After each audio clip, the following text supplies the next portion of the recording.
রোজ তুই কখন ঘুম থেকে উঠিস? সূর্যের আলো জানালা দিয়ে ঘরে আসার সাথে সাথেই। বাহ, তুই তাহলে খুব ভোরেই উঠিস। তবে গিয়ে আমার ঘরের জানালাটা পশ্চিম দিকে কিনা। আচ্ছা, কেমন পরীক্ষা দিলি? কিচ্ছু পারিনি, একদম সাদা খাতা জমা দিয়ে এসেছি।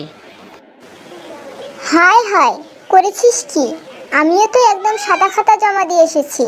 স্যার তো মনে করবেন আমি তোর খাতা দেখে নকল করেছি। আচ্ছা বল তো, হিমালয় জায়গাটা কেমন?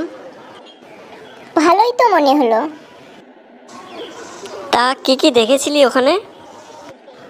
এত এত পাহাড়, কিছুই দেখতে পাইনি। কি করছিস আজকাল? সৎপথে ব্যবসা করার চেষ্টা করছি। তাহলে তো তোর এক চাটিয়ে ব্যবসা। তুই ছাড়া তো ওই লাইনে আর কেউ নেই। আচ্ছা, পরের জন্মে তুই কি হতে চাস? পরের জন্মে তোষক হতে চাই, তাহলে সারা জীবন শুয়ে কাটানো যাবে। দেখেছিস, কাগজে আর সিগারেট খাওয়ার অপকারিতা নিয়ে দারুণ একটা আর্টিকেল লিখেছে। ব্যাস, আজকে থেকে সব বন্ধ। কি বন্ধ করে দিলি? সিগারেট খাওয়া?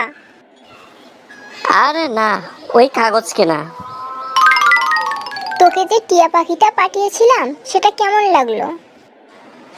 ওটা তো দারুণ সুস্বাদু ছিল। বলিস কি? আমি ওটা 500 টাকা দিয়ে কিনেছিলাম। আর জানিস, পাখিটা 7টা ভাষায় কথা বলতে পারে।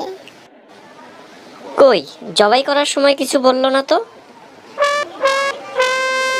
জানিস, আমি কখনো পুলিশের মার খাইনি।